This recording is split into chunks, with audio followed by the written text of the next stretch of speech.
so excited to be here with Cale Barclay. There are so many accolades that we could list off for you. This has been an incredible season for you. Thank you. And so thanks for sitting down with us and talking.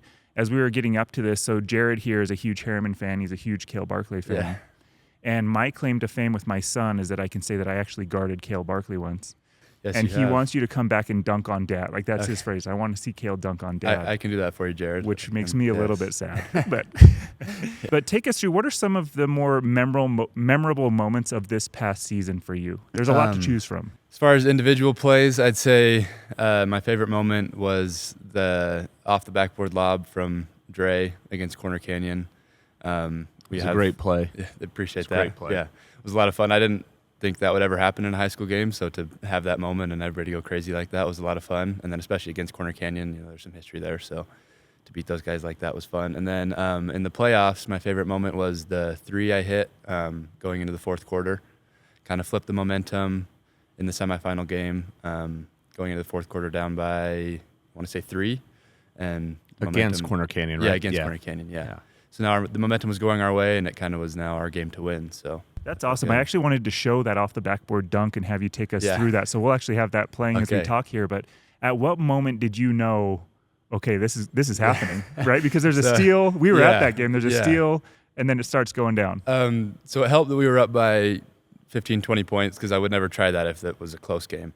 And then right as Dre got the steal, I was trailing, and then right as he got it, I was like, all right, we got to try it. So I yelled backboard. And luckily he heard it, and I wasn't sure, but I was trailing enough to, and then when I saw him go up, I was like, oh, it's coming to me, and got up high enough to grab it. And so, yeah, that's kind of how that happened. That was such a cool, awesome play. Again, Jared was there. We're all going nuts too. So that was super cool. And we had talked about in the state tournament, it's interesting how many of the region rivalries happened early on in the tournament. You kind of had to go through your region with the exception of Lehigh. So what was that like, having to play the same teams for the third time in the season? There was some good and some bad to it, because like Riverton right away, we beat them twice, but they always say it's hard to beat a team 3 times. So that was a little bit of a struggle. But then also at the same time, it's like we've already beat these teams. We've already played them. We've seen, like for Corner, we've seen their best shot. They've seen our best shot. So now it's kind of like an even match going into the semifinal game. With Lehigh, we had already played them too. So that was a second time we played them. And once you've already beat a team once, that's kind of the mentality going into it. We've already beat them, so just go do it again. And we have a blueprint and watch some film about how we went about beating them, and that's what we did. So I want to start with young Cale. Yes. Little Cale. Okay. Whenever Cale started playing basketball, talk to us about it. Did you play always a big guy? Did you play a ball handler? When did Cale start playing basketball? Yeah, I've had a basketball in my hand since as far as I can remember. The little Tykes hoops. My dad got me into that. And then I remember when I was in, I want to say the year before kindergarten, so preschool, out in the back, I have a hoop, and me and my brother went out there, and my dad taught us how to go right, left into a right-handed layup. And to start, that felt so unnatural, because it just felt natural right away to go off your right foot with your right hand. So that's my earliest memory of basketball, is learning how to do the super fundamentals. And then I was always bigger than everybody. So in first grade, my dad coached my brother's third grade team, and I was able to play up with them and get that experience. And I played with them for 2 years. And then in fourth grade, I played up with the fifth grade team, and I was always the big guy. I was never handled the ball, never thought that would be something I would do. So little Cale, looking at how Cale plays now, would be like, wow, you're maybe a little better than I even thought I could be. So that's fun. But through middle school was when I started taking it really serious competitively. My team won the state championship in 6th grade. We got to go to the national tournament in Virginia. So just great experiences like that. That was with Coach Andrew Blanchard, and he's played a huge part in this. So that was a long answer to your question. But That's a great answer. Yeah, shout out Coach Blanchard, Andrew. Yes, seriously. With that, you kind of touched on your parents. You touched on that coach. What were the people that kind of influenced your early life with basketball, and how did that look? So my 2 brothers, I looked up to them. They were always basketball players. My parents played a huge part in this. I mean, everybody who plays basketball, if their parents weren't willing to spend the money in AAU and put the time into letting you follow your dreams, then it wouldn't be a reality. So those are the biggest people that I pay homage to with in my family. And then coaching-wise, Andrew was huge. Growing up, he saw 5th grade me and said, that kid might be pretty good, and took me under his wing, and it's history from there. So owe a lot to him. And then the staff this year was amazing, shaping me from more off the court even than on the court as just being a good person and becoming a man. Can you take us through that a little bit? Kind of what coaching style works well for you, and then how did they develop that off the court and the confidence and the mentality that you have now? Yeah, I am someone who's always appreciated relationships.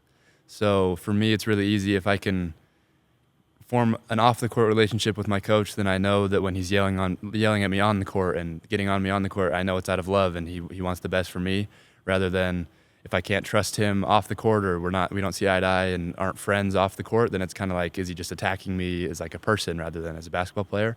So that's been huge. Like with Coach Meacham, it's bigger than basketball. Like he has a few of us in his office every day eating lunch because his wife makes food for us. So like those are some of the things that I really appreciate. And then Andrew, like he's basically my second dad. I spent a lot of time over there at the Blanchard's house and love that family. And he says he loves me like a son all the time. And that's just the type of stuff that I really appreciate. And it makes it easy to play and go to battle for those type of guys.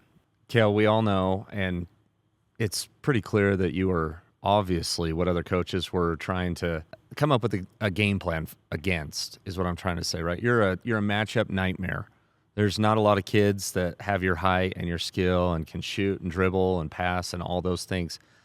When did the shot start to come into your game? So that's funny, actually. I can remember a specific game where it was like, okay, I maybe actually can shoot. It was 8th grade year in the Youngblood League against the Titans, and that was kind of like our rival growing up the whole time. They not always beat us, but beat us most of the time, and we didn't like them. But there was that game I think it was 3 or 4 threes, and that was like the first time I'd ever done that, and they were all corner threes, and they all felt good. And after that, I was like, maybe this is something that I need to develop into my game, so that we started working on it after that. And it's been a huge part of why I'm successful, and I think young kids should be looking to be able to, I mean, as much as some people hate it, the 3-ball is now the biggest part of the game. So if you can't shoot a 3, then it's hard for you to find time at any level. What is it like? Because a lot of people will never know what this feeling is, but anytime that you go in to play a team, their game plan is, we have got to figure out how to slow down or stop Cale Barclay. And you've got other great players too that we'll talk to, but you're a big problem for other teams to deal with. So knowing going into a game that, hey, they have schemed for me all week. They've tried to figure out is it going to get physical with me? Is it try to get me in foul trouble? What is your mindset going into these games, and how do you prepare for that, knowing that you're going to be the center of attention for another team? I try to not think about that as much as possible, to be honest, because then I start to overthink things. So I know going into, obviously in the back of my mind, I know they're going to come send a double or try sending a smaller guy to guard me, to throw me off with size and speed and all that type of stuff. But mostly just play my game regardless of what they throw at me. And then this year we worked a lot on changing and doing little tweaks to our offense throughout the week to kind of combat that. So when they're sending doubles at Carlo off the ball screen, what do we do to get out of that? Or if they're denying Carlo or they're sending doubles to me, we worked on the type of stuff that they would send at us. So that helped a lot. And then, just play my game, and regardless of what they send at me, I'm going to go get mine. Cale's a commit to Southern Utah University, and for sure if we were to talk to you in 4 years from now, post-college Cale, right, there's going to be a whole different guy or man sitting here, but what things do you feel like you're still working on in your game that you'll continue to work on at SUU? Becoming more of a guard is kind of, I want to be, originally I thought I'd be like a stretch 4, small ball 5, but now I kind of want to be a bigger 3 to a stretch 4, and then maybe small ball 5 if it's needed. But I'm not big enough really to play a 5 at the college level, so I need to more transition to a 3 rather than becoming a better big. So that's kind of what we're working on right now, getting a tighter handle, reading things off of screens if that ends up being something that I can do at some point. And just being able to command an offense. Jared has a question for you. Yeah, what's up? What goes through your mind when you shoot? You want to think, I'm going to make it every time. So you look at the back of the rim, you find a spot on the rim that you like, and just shoot it like it's the 500 shots that you shot the day before. And that's kind of just have the trust that you've been there in that moment before, and it's going to go in.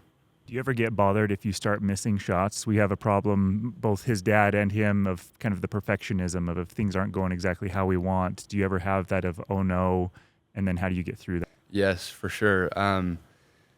In games, you try not to let that happen as much as possible. It's the next play mentality, the next shot. Like you've made them before, it's going in the next time, regardless of how in the outcome. But that happens to me a lot when I'm shooting. Like when I go with my brother, if it's an off day, like it gets really hard to keep going. And if you're missing a whole bunch of shots, like what's wrong? Do I need to tweak something in my shot? But stay the course. You've done it so many times. Just keep doing what you've been doing, and it'll work out at some point. Cale, do you ever just think, if I'm missing a shot, I'm just going to dunk it? Yeah. Like, that's just easier. Yeah. I just think I'll start dunking it. Yeah. Coach Will put that into my mind a lot this year. Every time I'd go down the lane, just dunk it. Dude. Just dunk it. Yeah. Because sometimes you miss those easy layups. He's like, dude, just dunk it. So let's transition a little bit to your team. So you've got some incredible teammates. You've obviously grown up with a lot of them as well. Yeah. So take us through some of, and we can, if you would like, stick to the starting five just so we can, from a time perspective, but take us through some of your teammates. What do they do well? And what are some moments that have kind of brought you all together this year? Carlo is just unreal. His work ethic and the way that he carries himself on the basketball court is something that everybody should look up to. The way he handles the ball and shoots it, like it's just awesome. And then Stockton, I think Stockton didn't get enough credit this year. He was a knockdown shooter for us, was the best defender on the team, guarded the best player every game, and then he took the biggest sacrifice offensively. Like I've said all year that if he was the number one option on another team, he'd be a 15 to 20 point player just because he is that good. But he understood his role for the team was to not get as many shots. Like his shot when his time came, he was going to take that opportunity. But with me and Carlo commanding the ball a little bit more, his shots kind of diminished. But he played a huge role.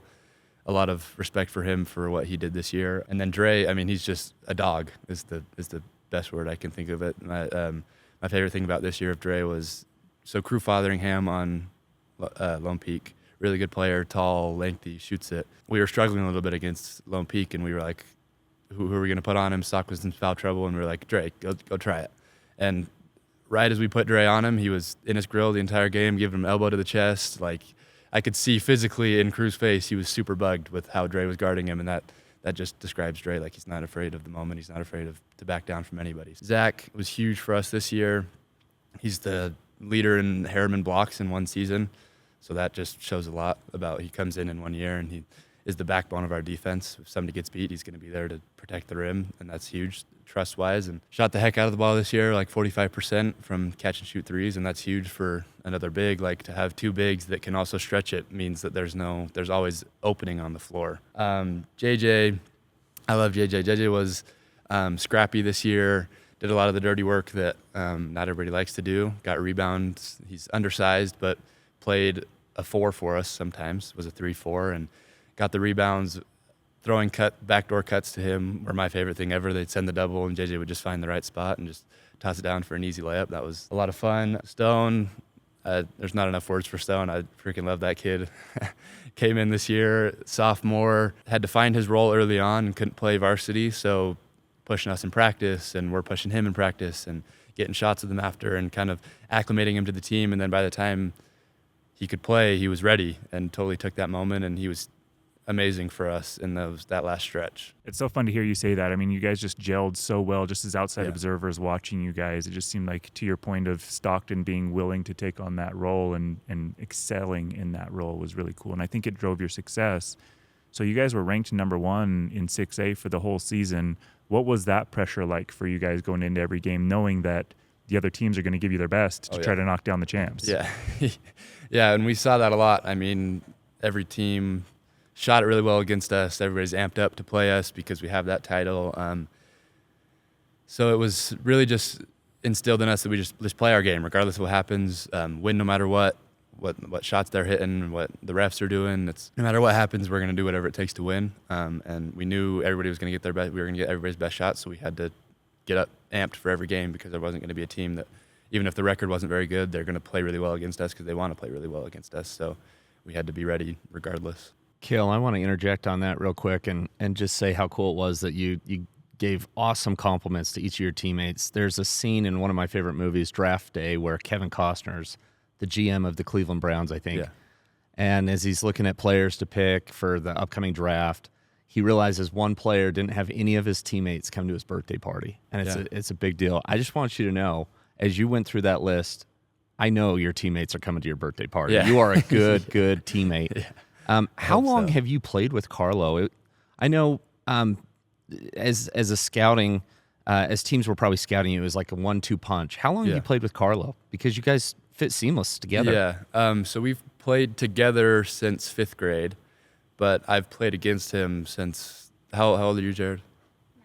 Yeah, since I was 9, maybe even younger than that. So even though we didn't always play together, we knew who each other was. And so then when we got to play together, it was an easy transition. We knew what each other could do, how each other were really good players, and it just has been easy since. So Take me through, so we've talked a little bit about Coach Meacham. You've got your coach, you've got the players on the team, you've got your friends in the halls, you've got your parents, you've got the fans, you've got podcasts that want to interview you, all of these opinions coming in around how you should be the player they think you should be. How do you filter through everybody else's opinion and really target the player that you think you could be and to be best for the team? definitely early on in the season, I struggled a little bit more with the outside noise, like going into some games, the students are in your ear about, oh, who's this guy? Like you're washed, you're overrated, or whatever, all that type of stuff. And that kind of got to me a little bit. Like I have to be that D1 guy or whatever now that I have that title on me. But as it went on, I kind of just realized that that's all just outside noise. So just stay the course, stay focused, do what you do best. And that's kind of the mentality of the whole team. Like everybody's going to say what they're going to say. Oh, Davis is better than us all year or whatever. And they ended up beating us, which was unfortunate. But we kind of just said that's outside noise, whatever. We're going to go do us. We'll edit that part out. Yeah. Yeah. I actually do want to talk about, though, because we have interviewed Coach Jeff Judkins. He coached for BYU for years, played in the NBA. He still says that to this day, the hardest loss of his career was in high school, losing in the semifinals of a state tournament. And so you've just gone through what was a painful loss, and he had made the point of you can't let a disappointment ruin a good thing. Yeah. So how do you learn from the whole season being number one, a great game against Davis, and then just a couple of possessions really turned it? But I don't know. For me, as an observer of you guys, you can't let that thing ruin what was an incredible season, not just as a team, but as an individual for yourself. Yeah, for sure. That's definitely been the biggest struggle, is still being super proud of all we accomplished this year, outside of the fact that we didn't accomplish what we really, really wanted to.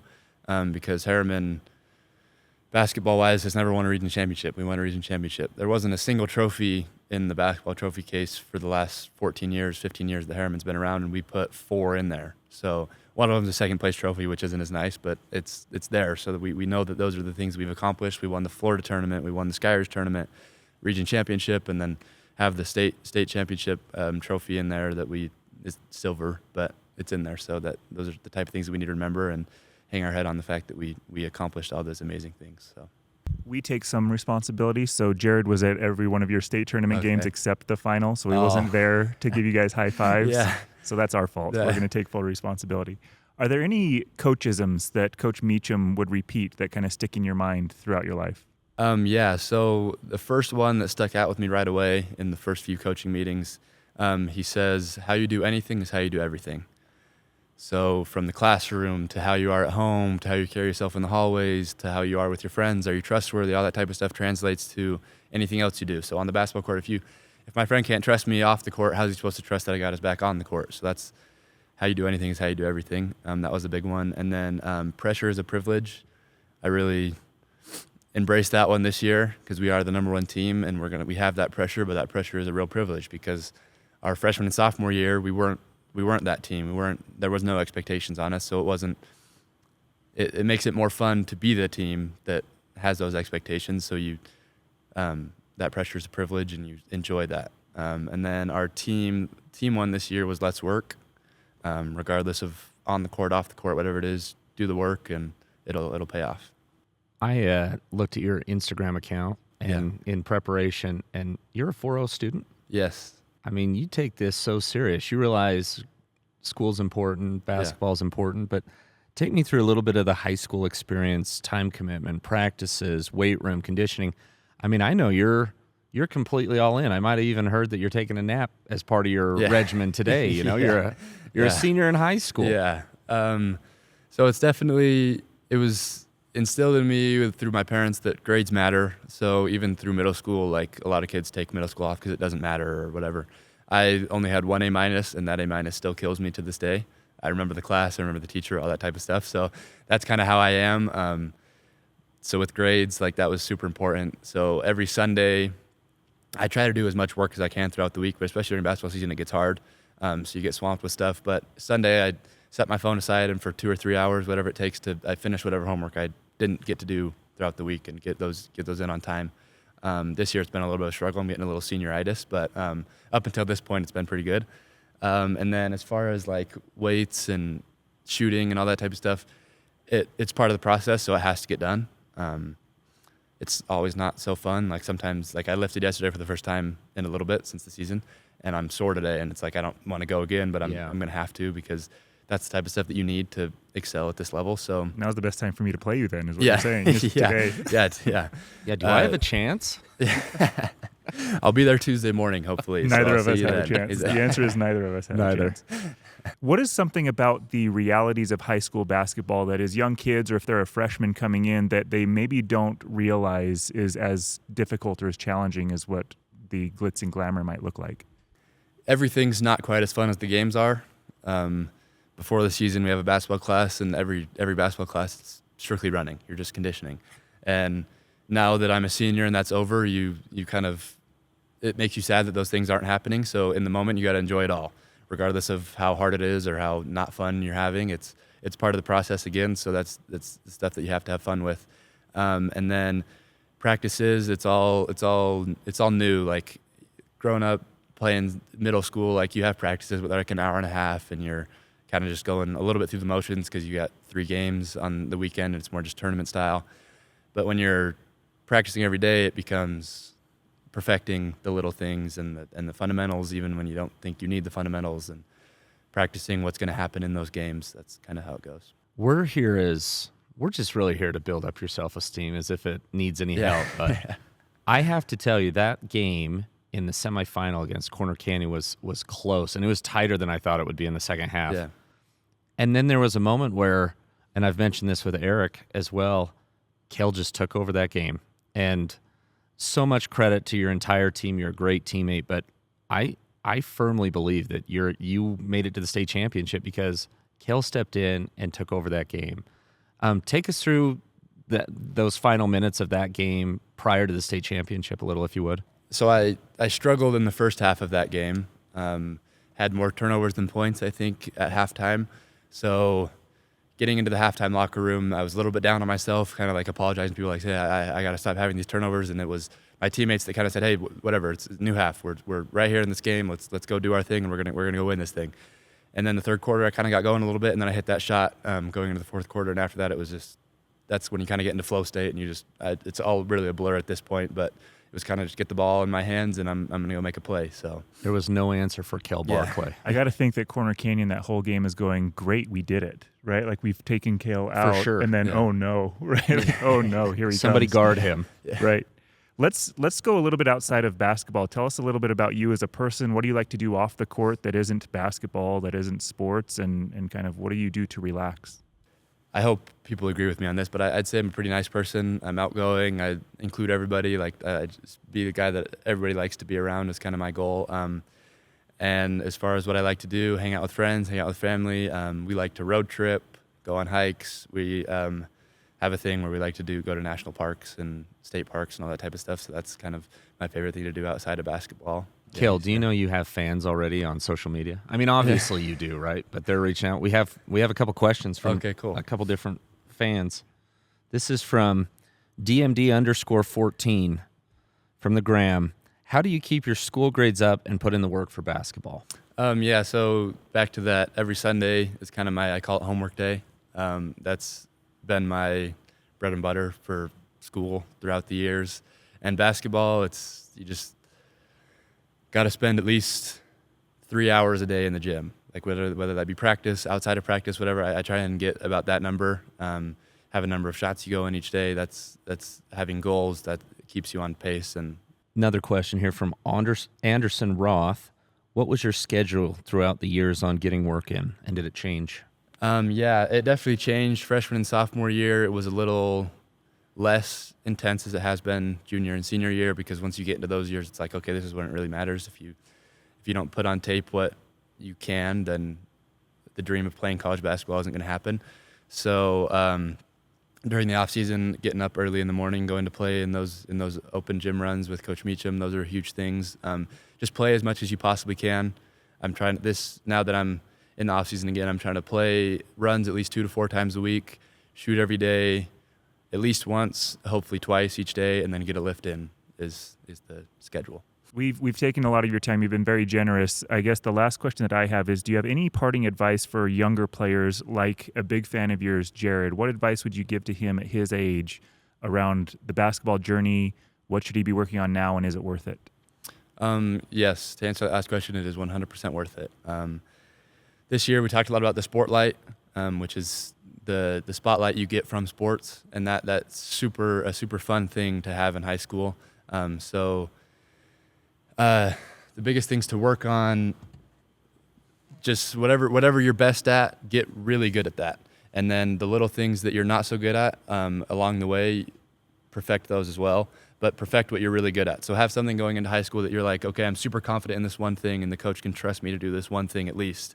And then once you get older and everything, your body kind of gets better and everything, you can then expand your game, which is kind of what I did coming into it. I could shoot a 3-ball and score a left and right hand push hook, and that was about it. And so I perfected those 2 things freshman, sophomore year, and then junior and senior year is kind of when I started to expand into different things that my body then allowed me to do. So, Cale, not that I'm a huge Aaron Rodgers fan by any means, but I thought he had a good quote, and it's kind of in relation to something you said earlier in our show, and it was blocking out the outside noise. Yeah. And Aaron Rodgers had said, you shouldn't worry about criticism from anybody that you would never ask advice from. Yeah.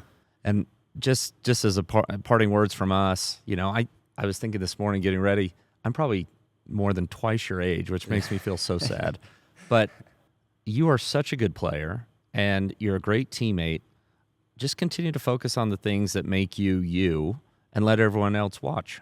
You're doing a great job. I appreciate that. Yeah, Thank you. keep up the good work. Yeah, we appreciate you just not just for the skill and the talent that you have on the basketball court, but who you are as a person. And you brought that up too, that you're a great role model for my son. And that means so much for those who are watching. You've got so many fans that you may not even realize are there cheering you on. And so, Thank you. So you're awesome. Yeah, that was my goal, was to end this high school career as to remember it as more than just a basketball player. So I hope that was something that I was able to do. You're a stud. Thanks, Cale. Appreciate that. Thank you guys for having me.